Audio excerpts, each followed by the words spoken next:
Olá pessoas, eu sou o Léo. E eu sou o Miguel. E esse é o canal Piuí. Durante os anos 80 e 90 foi uma febre comprar câmera pra gravar tudo. Grava aniversário, casamento, churrasco, tudo tinha que gravar. E aí, anos depois, todo mundo achava aquelas fitas, começava a assistir elas, lembrar dos jogos da Copa, o aniversário do priminho. Mas diz aí, já imaginou o que você faria se em vez de encontrar esse tipo de fita, você encontrasse na sua casa fitas com mortes macabras, invasões alienígenas e aparições sobrenaturais?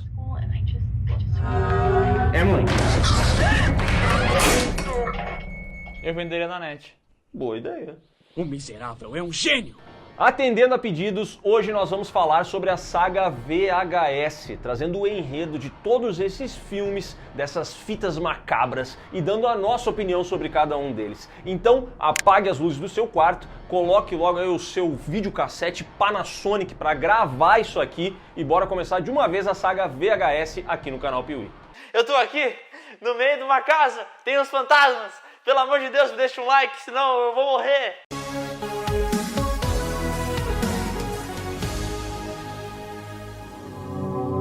Sempre que o Piuí fala mal de um filme, a gente lê o seguinte comentário: não gostou? Faz melhor. A inveja mata! Só que a gente não tem essa habilidade. Diferente dos caras do site Blood Disgusting, que desde 2001 estão lá pra criticar filmes, jogos, séries, qualquer coisa que tenha terror, eles estão lá pra descer a lenha.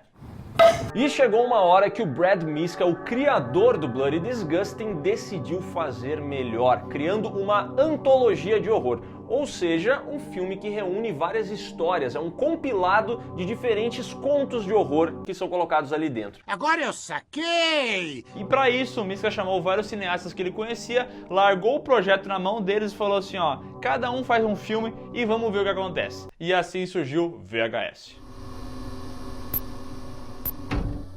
Lançado em 2012, VHS possui 6 histórias, sendo que uma delas conecta todas as outras, entendeu? E essa primeira história mostra um monte de jovem merdeiro fazendo o que jovens merdeiros fazem. Merda. Então começa a quebrar a janela, começa a assediar a gente na rua, tem uma mulher passando, vamos ver a c*** dela, vai lá e baixa a roupa dela. Coisa de desocupado, merda. Ai, que ódio! Aí você pensa, por que eles fazem isso? Só porque eles são merda? Sim, mas é porque eles também ganham dinheiro com isso, porque tem gente que compra esses vídeos.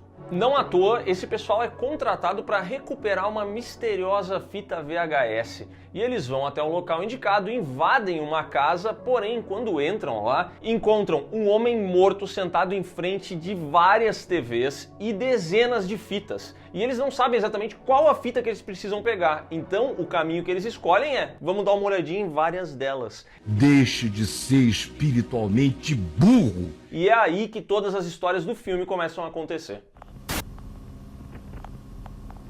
Na primeira fita chamada A Noite Amadora, 3 jovens tão merdeiros quanto esses outros aí decidem que eles querem fazer a famosa sacanagem, mas eles querem filmar isso ainda. E aí eles vão lá e compram um óculos que tem uma câmera no meio, que filma tudo, vão até um barzinho, começam a dar em cima das garotas, aí conseguem umas 2 garotas e levam até um motelzinho. E no motelzinho começa a acontecer aquela famosa traquinagem, entendeu? Aquela bebida, aquela coisa safada. Sexo. Só que tem uma das minas que é muito estranha. Ela tem uma cara de maluca, né?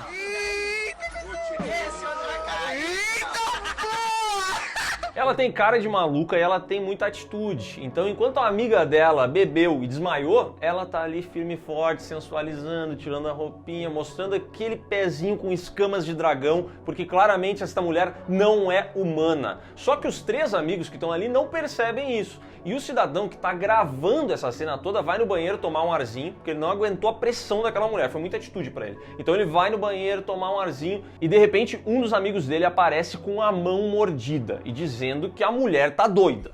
Tá maluca? Bom, aí ele se preocupa, vai ver o que tá acontecendo e quando ele chega lá, o outro cara, o mais verdadeiro de todos, foi atacado fatalmente por essa mulher misteriosa. Aí o pessoal começa a ir se trancar no banheiro, começa a se proteger. Vamos pegar aqui uma barra de ferro para tentar matar esse bicho. O bicho mata um dos caras e o outro sai correndo que nem um maluco. Ele se desespera, porque ele percebe que vai morrer também. E depois de muita perseguição e de até a gente achar que talvez ele vai conseguir escapar, o bicho aparece. Ó o bicho vindo, moleque. Chega perto do cara ali e tenta fazer um ato com ele. Um ato sexual com ele, aparentemente. Só que o cara fica com medo, né? Porque aquela situação foi constrangedora, foi horrorosa. E aí ele fala, não tô afim. E ela fica triste. E começa a chorar, chorar, chorar. Ele sai correndo e quando ele vai conseguir ajuda, ela aparece voando como se fosse um dragão de fato. Captura ele e leva ele pros ares.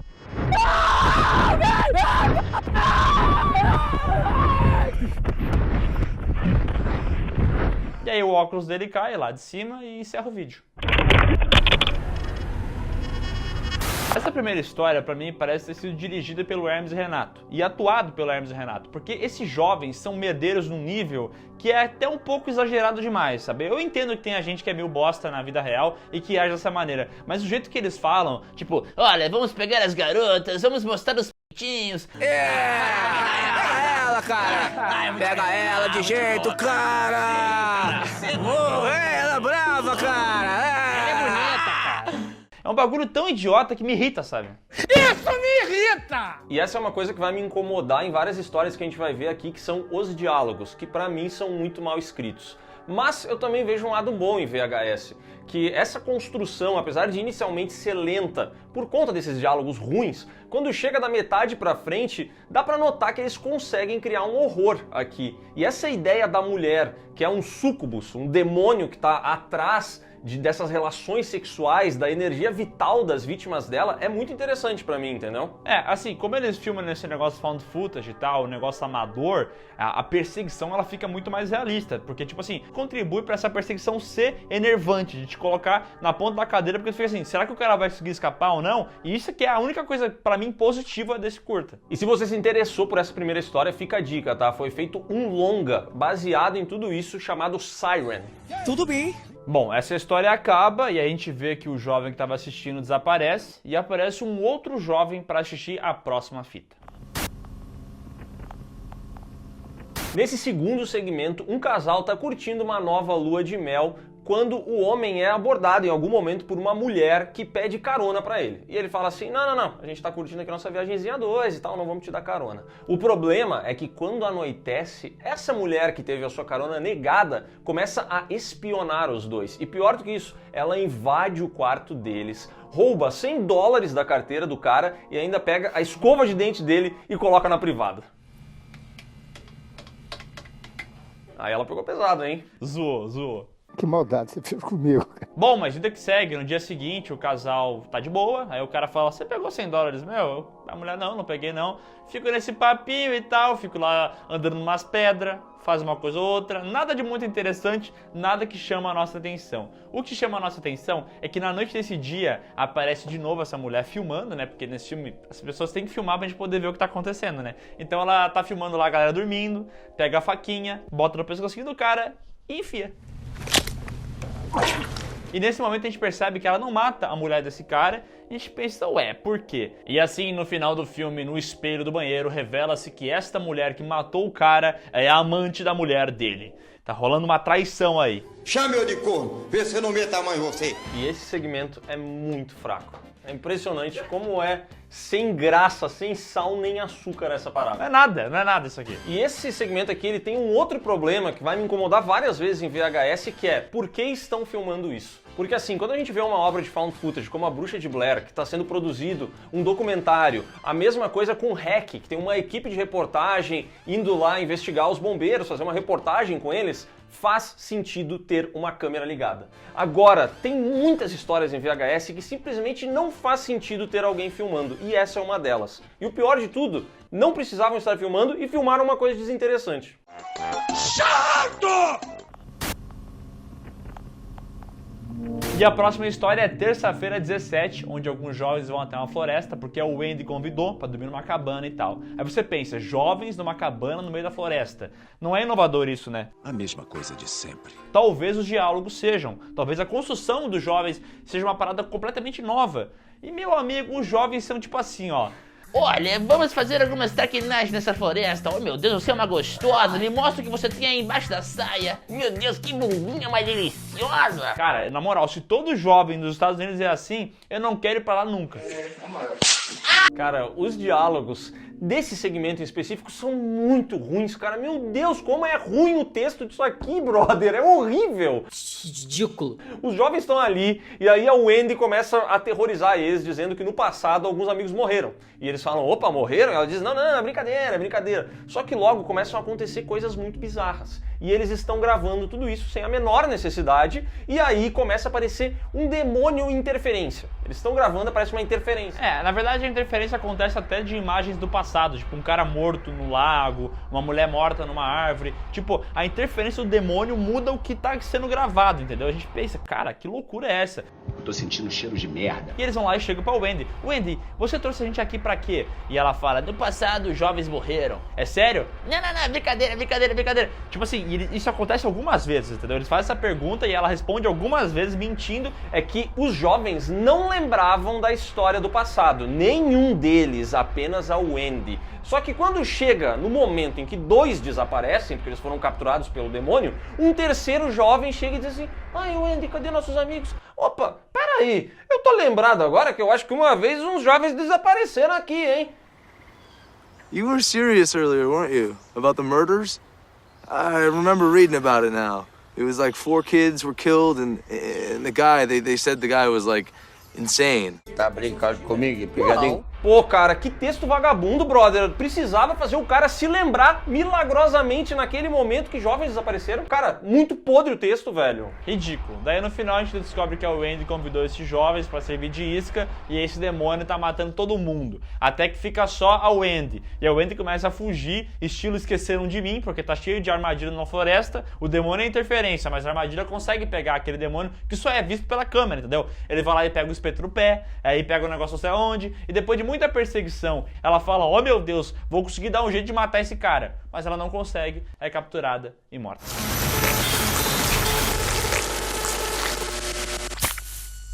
Infelizmente a escola Macaulay Culkin de armadilhas para demônios não funcionou. Que pena. Junte diálogos de merda que não faz sentido nenhum com atuação medíocre e gravações que não tem sentido, é que você tem uma parada que eu não sei explicar. Porque assim, a perseguição final com esse demônio interferência até é um pouco interessante porque é um demônio interferência. É um conceito interessante, mas é muito mal executado, né? Eu acho que VHS é muito interessante para quem é fã de horror, porque ele tem várias boas ideias e momentos legais, entendeu? A história anterior do Ty West, pra mim, ela não tem nada de interessante, mas tanto o primeiro segmento quanto esse daqui, eles têm seus momentos, e são momentos legais pra quem gosta de horror. Isso aqui é uma homenagem clara à Sexta-feira 13, não é à toa que se chama Terça-feira 17, que é o que vem logo depois de uma Sexta-feira 13. Só que a execução não é muito boa, entendeu? Ela deixa muito a desejar em alguns momentos. E quem é que vai pra floresta numa terça-feira?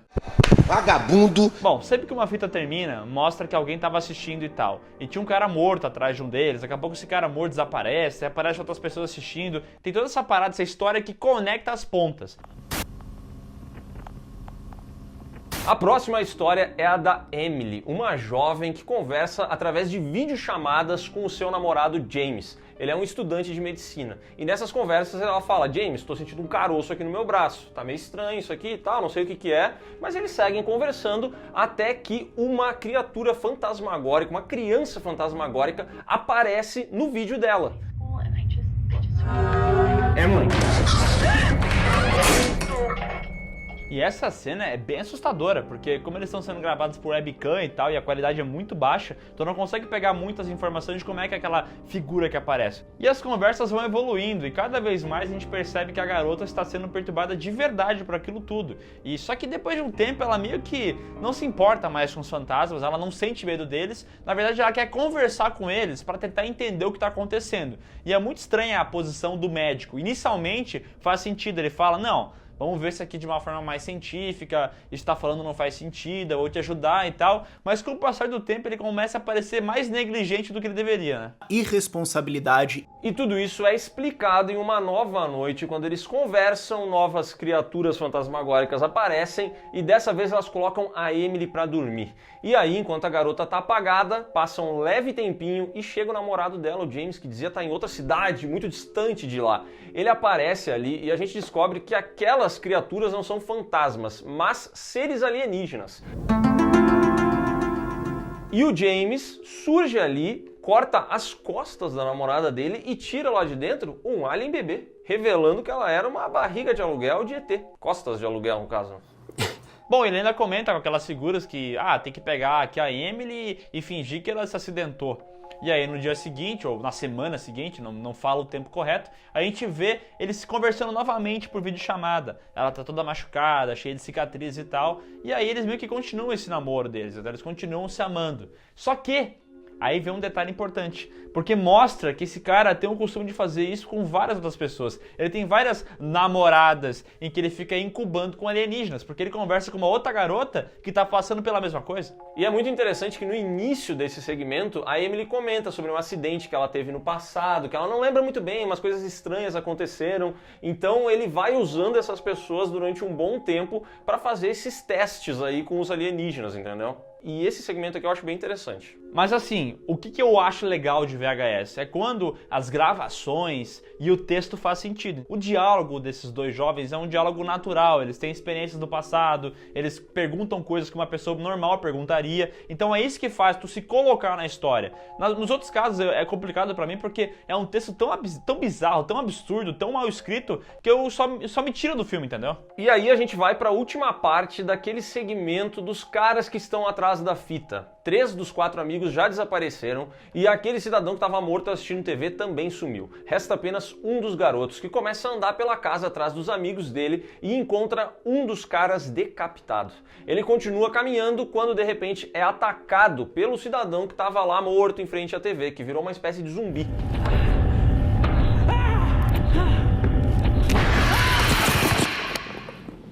E nesse momento a câmera que estava na mão do jovem cai e começa a gravar a TV, onde vai ser transmitido, aí sim, o último segmento do filme. E assim, só um comentário, que essa parte que deveria conectar os filmes dos jovens assistindo as fitas, ela é completamente largada, né? Ah, dane-se. Ela é tipo um menu de DVD, entendeu? Tu tá ali assistindo, mas não quer dizer nada, né? Ninguém se importa. Nesse último curto, a gente vê um grupo de amigos que estão indo pra curtir uma festa no Halloween de 1998. Aí eles estão lá com as fantasias e tal, aquelas festas de Halloween, aquela coisa americana e tal. Chegam no local da festa, só que eles acreditam que chegaram cedo demais.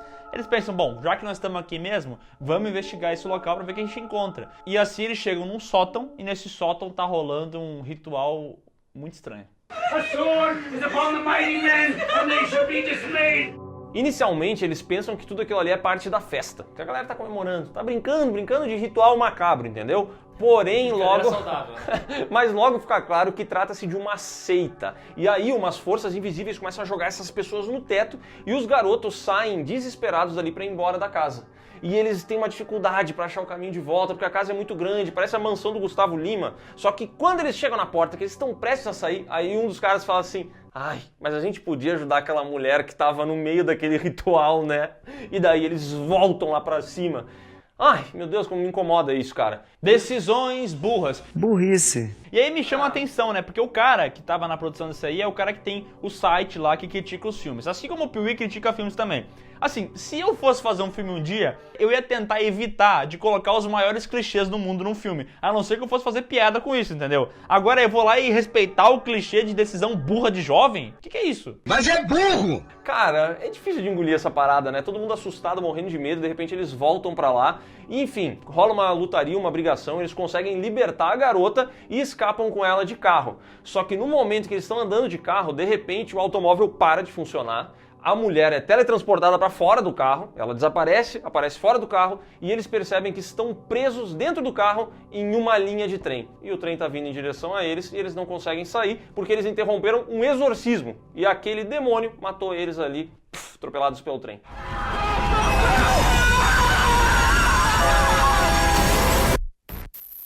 Bom, mas se eles interromperam o exorcismo, o demônio devia ficar agradecido, né? É verdade. Não tinha parado pra pensar nisso. Ingrato, hein? A ingratidão. VHS custou um pouco mais de $200 mil e faturou 2 milhões. E também rola uma história aí de que esse filme foi passado num festival e 2 pessoas desmaiaram na sessão de tanto medo. Pessoas sensíveis, né? Pessoas cardíacas, talvez. Até porque depois que foi lançado, VHS foi avaliado pela crítica como um filme medíocre. Ele tem seus altos, mas ele também tem seus baixos, entendeu? Ele é um filme mais longo do que precisaria ser. A primeira história, por exemplo, pra mim ela demora demais pra começar a progredir e os diálogos são muito ruins, mas é inegável que VHS tem bons momentos. Pra quem é fã de horror, é interessante assistir essa antologia, porque vão ter aqueles momentinhos que você vai falar assim, pô, isso aqui é da hora, entendeu? Tem boas criações ali de tensão e tal, mas pra mim o que mais pega é que assim, isso aqui surge da cabeça de um cara que tá cansado de ver filme de terror e criticar. Então ele tem ali na cabeça dele uma livraria de tudo que não deve ser feito, entendeu? E aí ele dá liberdade pros caras fazer o filme dele, mas assim, os caras repetem vários dos erros que já são, cara, completamente condenáveis. Eu não entendo muito bem isso. Tô entendendo nada. Bom, mas no fim das contas é consenso que VHS tem uma boa ideia. Esse lance de pegar as fitas, de ir verificando elas, mostrando tudo isso que aconteceu em found footage é interessante, deu certo, muitos fãs gostaram e logo logo uma continuação foi encomendada e feita em tempo recorde. Bora, culpado! E se você já viu o Pee-wee muitas vezes, deve ter percebido que sempre que vão fazer uma continuação muito perto, assim, com pouco tempo de produção, a chance de dar merda é muito grande. Só que assim, VHS é found footage, tem vários criadores em volta, então cada um faz um segmento, vão fazendo um segmento ao mesmo tempo, então facilita muito a produção, né? Ah, vendo assim, talvez nem precise de tanto tempo pra dar certo, né? Lançado em 2013, VHS 2 tem a mesma estrutura do primeiro filme. Aqui a gente vê um detetive que vai junto com a mulher dele procurar um jovem desaparecido numa casa. Chegando nessa casa, o que eles encontram? Várias fitas com várias gravações perturbadoras. E aí a garota senta em frente da televisão e começa a assistir. Maratonar, né? Na primeira história, a gente conhece um cidadão que foi cobaia de um implante ocular experimental. Ele não enxerga de um olho, colocaram nele um olhinho tecnológico ali, só que ele é avisado que ele pode ter visões meio estranhas porque é um teste ainda, entendeu? Porém, ele nunca imaginou que essas visões estranhas seriam de gente morta. E com que frequência? De vez em quando, mais à noite assim e tal. Ai, caralho! Após a primeira noite vendo algumas coisas estranhas, o jovem pensa, bom, isso aqui é tudo fruto do meu olhinho mágico que eu tenho, né? Tá de boa. Só que daí aparece uma jovem ruiva do nada lá. E aí ele pensa, eu devo ter ficado maluco mesmo, né? Porque isso não tem como acontecer. Não se aparece jovens ruivas na frente da minha casa querendo fazer traquinagem assim do nada, né? Mas é o que ela queria fazer. Fala sexo mesmo, entendeu? Inclusive ela chega e fala assim, eu também tenho essas visões aí, porque eu também tenho esse implante bizarro que foi colocado no meu ouvido e tal, porque eu era surda, e eu também escuto umas coisas estranhas. Mas assim, não se preocupa, tá? Eu sei que tu tá vendo meu tio pelado aqui do lado, mas é só a gente lá que ele vai embora. Don't look at him, look at me. What? E daí, de maneira quase inexplicável, eles dois têm uma relação muito bonita ali, pegam no sono, e quando o cidadão acorda, vai dar um rolezinho pela casa dele, ele volta a enxergar essas figuras, ele enxerga uma garotinha deitada na cama dele, ele enxerga um cidadão morto caminhando, e aí ele se desespera e vai pedir ajuda pra mulher que é a entendida dos mortos, entendeu? Afinal, além dela ser entendida dos mortos, ela manja de maquiagem também, e ela podia chegar e falar pra ele, olha, é só tu olhar que são umas maquiagens vagabundas, não precisa ter medo disso aí, né? Mas ela não falou porque ela estava sendo afogada na piscina do local por uma força invisível. E esse cidadão começa a procurar e ele não encontra a saída daquilo, então ele decide remover o próprio implante. Ele vai no banheiro, pega uma navalha e corta fora o olho. Isso é estranho, né? Que esse cidadão não conhece o conceito de tapa-olho, né? É, ele podia, ao meu ver, ele podia simplesmente ter feito assim, ó, e ele já não ia mais estar enxergando, entendeu? Tá tudo escuro. Mas não, ele arrancou o próprio olho. E aí, ele parou de ver as criaturas. Só que os fantasmas não pararam de ver ele, porque ele já tinha estabelecido uma conexão. Já tinha feito o link. Então ele acaba sendo morto.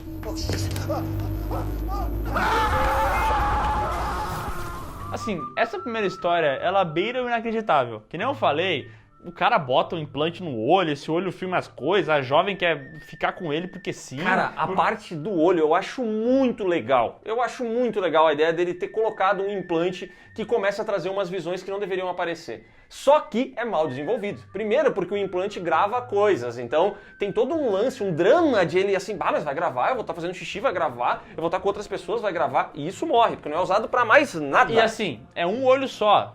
Não tem dificuldade envolvendo isso aí, é só tu botar um tapa-olho, entendeu? Quando tu não quer ver uma coisa, se é só um olho, tapa o olho. Ai, cara, é muito ruinzinho. Não, e aí a jovem aparece, a solução pra afastar diabo. Pra afastar o diabo, amigo, você tá vendo isso aqui, tem demônio na sua casa? Já sabe, né? Sexo. E outra parada que me pega demais nessa história aqui é que quando ela começa, eu penso assim, olha que interessante, olha só que ideia massa que eles trouxeram, tecnologia, espíritos, olha que Black Mirror isso aqui. E aí depois se perde completamente. Se é pra ver Black Mirror do olho mágico, assiste Black Mirror, porque lá o terceiro episódio da primeira temporada explora demais, essa ideia bem pra caramba. Vê isso então. Acerta a indignação.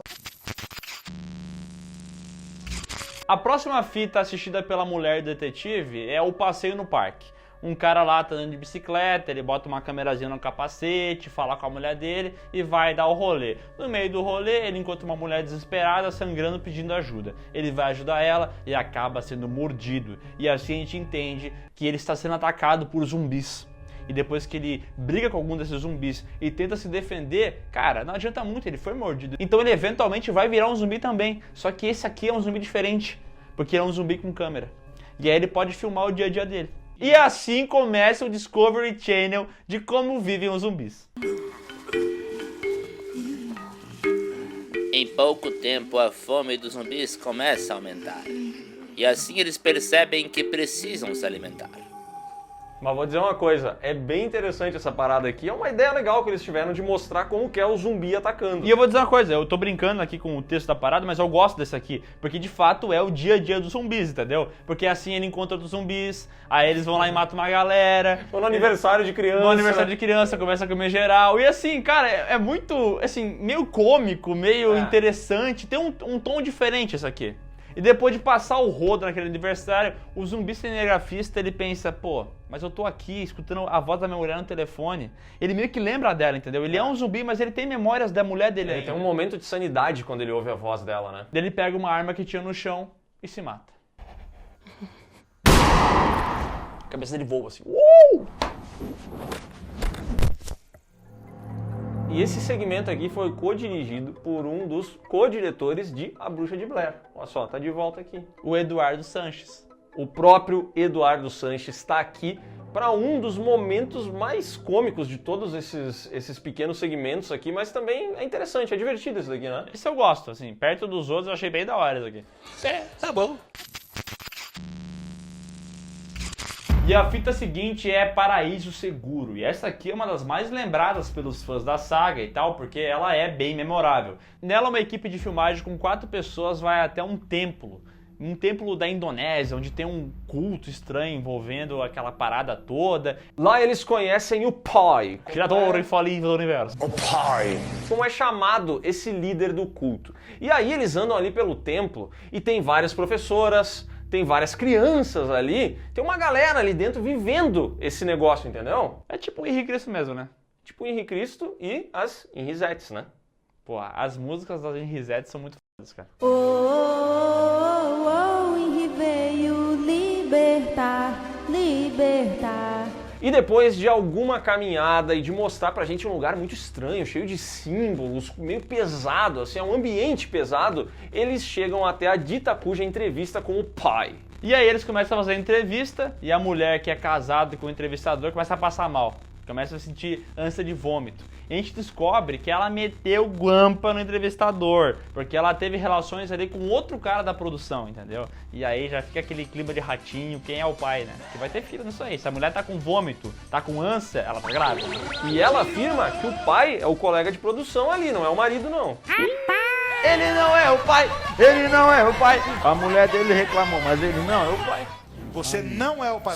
Enquanto esses dois estão fora da entrevista discutindo essa questão de filho, o entrevistador percebe que a câmera ficou sem bateria. E aí ele tem que sair de lá, interromper a entrevista para ir até o carro buscar uma bateria. E tudo isso é gravado. Aí você se pergunta, como? Se a câmera está desligada. Bom, nesse filme aqui eles introduzem uma safadice de roteiro, assim, né? Que é para facilitar o uso das imagens, que é todo mundo possuir um botão câmera, entendeu? Isso tem pra vender no Mercado Livre, inclusive. É um botãozinho de camisa, só que tem uma câmera dentro. Daí pode filmar tudo, entendeu? Legal! A questão é que, enquanto o corno tá ouvindo a mulher dele falar que tá grávida, enquanto o outro casalzinho de talarico tá lá discutindo, um barulho de sino retumbante toca. E neste momento, o pai enlouquece de vez. Porque ele fala, chegou a hora. E vai começar a Senhoras e senhores, a partir desse exato momento eu tenho o prazer e a satisfação de informar a todos os presentes que vai começar a putaria! Bom, e aí, velho, vira um cabaré de cego. Todo mundo começa a correr dentro daquela escola, naquele templo, sei lá o quê. Começa a aparecer várias gente estranha, e aí uns barulho, aí perseguição, aí gente se matando, tem até um esquadrão suicida lá. Todo mundo pega a arma, bota na cabeça e dá um tiro.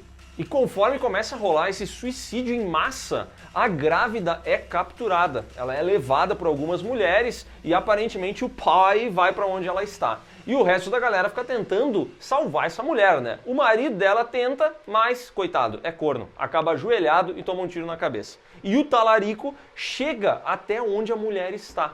E é ali que rola uma cena bizarra, porque o pai sai do local onde estava havendo um ritual com aquela grávida e ele simplesmente explode na frente do talarico.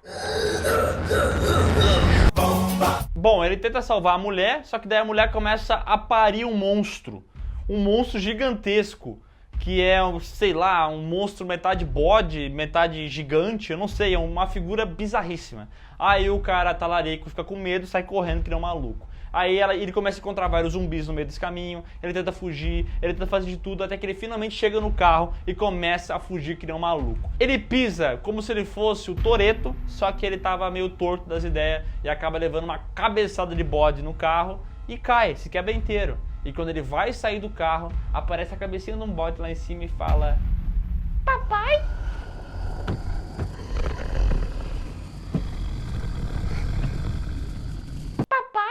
Tá, peraí. Então ele era o pai. Sim. Ele é o pai, ele é o pai, ele não sei a música, mas ele é o pai. Essa aqui é de longe a melhor história que a gente viu até então em VHS, seja no primeiro filme, seja no segundo, porque toda a construção faz sentido, é uma entrevista, então eles têm que filmar e tal, tem a safadeza do botão, mas até que eu deixo passar porque a tensão que é criada ali é bem legal, né? Eles correndo de um lado pro outro, o bicho vindo atrás, tem um CGI meio vagabundo, um cara passando na parede, mas né, filme barato, vamos deixar passar também. Agora o que eu não deixo passar e eu não entendo porque que tá nesse filme é a cabecinha de bode abrindo a boca. Pra quê? Pra quê, meu amigo? Se fosse com a boca fechada. Cara, não sei, mas... O design do bode é legal, vai. É, o design do bode é legal, mas o movimento de boca dele não é de um Muppet. É de um Muppet. Mas assim, esse segmento aqui é muito legal. Sério, ele tem um clima tão claustrofóbico dentro desse local, sabe? E aquele líder daquele culto, ele é tão bizarro, cara. É bem hipnotizante esse segmento, sabe? Porque a gente quer assistir, a gente quer saber o que tá acontecendo ali. E é de longe o mais interessante também, né? Pra mim é assim, muito, mas é muita diferença desse daqui pros outros. Bom, aí voltando para aquela casa onde tá rolando a exibição de fitas, a maratona, né? A gente percebe que a mulher morreu, entendeu? Puta, aquela mulher que tava assistindo foi morta, mas tem que continuar assistindo fita, né? E aparece lá o cara para ver a fita e dessa vez eu tenho o prazer de falar para vocês, eu tô muito feliz aqui. A próxima história tem o ET Bilu. Yes. Essa história aqui mostra que tem umas crianças com câmera na mão. Bota a câmera em cima do cachorro, o cachorro filma tudo. E essas crianças também são, né, assim como todo americano é estabelecido em VHS, merdeiro, gosta de filmar coisa estranha, gosta de falar besteira. Então eu vou lá e fico incomodando a irmã que tá transando com o namorado, vai lá filmar isso aí, e no meio dessa gravação acontece uma manifestação extraterrestre? Exatamente. Um clarão absurdo acontece um som muito interessante De Guerra dos Mundos. desespero de Guerra dos Mundos, um som que foi transportado de Guerra dos Mundos, que funciona muito bem, acontece, e de repente aparecem os Greys, que são aqueles alienígenas clássicos, entendeu? Cinza, olhão, não quer buscar conhecimento, quer matar a gente. Assim, esse aqui pra mim é de longe o mais ridículo dos curtas que tá dentro de VHS. Porque, cara, esse conceito de alienígena às vezes me pega, porque eu fico pensando assim, o alienígena, ele tem a capacidade de viajar entre galáxias. Ele cria naves que têm essa capacidade de atingir a velocidade da luz. Eles vêm pra Terra pra perseguir o humano e esses alienígenas estão pelados? Eles estão pelados correndo atrás das pessoas? O que é isso? Lá vem o homem macaco correndo atrás de mim. Não faz sentido nenhum, cara. O bicho tem a tecnologia absurda. Ele vai ficar brincando com o ser humano no meio da rua, pelado, com a mãozinha balançando assim. Como é que ele pilota a nave com aquela mãozinha mole dele? Pão de batata. Eu acho ridículo. Bom, pra mim ficou a entender que eles vieram aqui pra buscar as pessoas pra estudar elas, ou pelo menos uma delas, porque eles começam a ir atrás dessas crianças. Algumas eles dispensam, eles jogam no lago, mas aparentemente tem um garoto que eles querem. E esse garoto é o que fica andando pra lá e pra cá com o cachorrinho. E os alienígenas querem abduzir esse moleque, entendeu? Então eles vão andando, ele vai no celeiro, ele foge pra lá, o cachorro entrega a localização dele, e no fim das contas, depois que eles já deram cabo, já capturaram todos os outros garotos, eles abduzem eles puxam o garoto direto do teto de um celeiro, e quando o moleque está sendo levado para a nave, para provavelmente ser estudado pelos alienígenas, ele deixa o cachorrinho cair. E daí o filme mostra o cachorrinho no chão, caiu a câmera dele e filma o cachorrinho. Eu acho bem apelativo isso, viu? Essa cena aí eu não gosto. Dá dó, né? Ver cachorro fazendo... Não é legal. Ah, não, aí ele extrapolou. Mas eu curto esse segmento aqui, não acho que ele é ridículo, não me incomodo com o design dos personagens, e pra mim eu até que achei interessante esse lance deles virem buscar alguém e tal. Eu gosto mais dessas histórias que fogem um pouco do slasher e tal, de VHS, assim. Acho que ela tem problemas, mas acho ela interessante. Eu acho uma bosta. Bom, no fim o detetive vê mais uma fita. Na verdade, a história que conecta essas fitas é um jovem falando e tal. Ah, tem que ver a fita numa ordem certa e tal. Ele faz um papinho desse e no final ele pega uma arma e se mata. Tipo, caraca, a cabeça do cara explodiu e tal. Mas ele continua vivo, misteriosamente. Ele não morreu com aquele tiro na boca. E esse investigador acaba sendo encontrado pelo jovem da boca aberta lá da fita. E ele ataca o investigador e mata ele.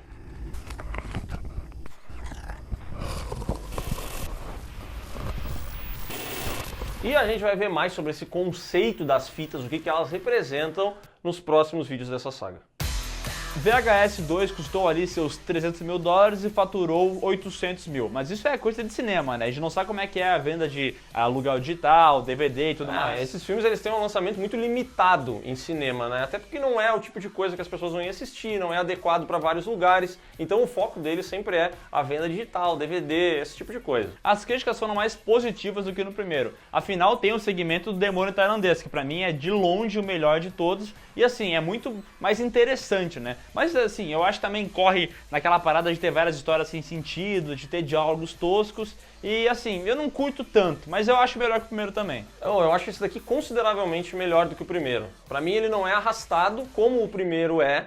E eu também acho que deu uma melhorada aqui, de modo geral, em todos os segmentos eu acho que deu uma melhorada. Sempre vai ter uns que a gente não gosta nem um pouco, tem outros que a gente gosta muito, mas pra mim ele deu uma subida legal na régua com relação ao primeiro. A má notícia é que logo depois dele vem VHS Viral, só que esse a gente só vai ver no próximo vídeo dessa saga. Deve ser um filmaço. Então é isso, pessoal. Se você gostou desse vídeo, dá um like, maroto, se inscreve no canal, marca o sininho e comenta aqui embaixo. Você gosta de VHS? Você curte esse estilo de filme? Comenta aqui embaixo. E não esquece de seguir a gente nas redes sociais, os links estão aqui na descrição, e de ouvir o PeeWeeCast, o podcast do canal Piuí, que vai ter, ou talvez já tenha, um episódio só de filmes found footage. Pra gente, entendeu? Passar um pano em todos eles.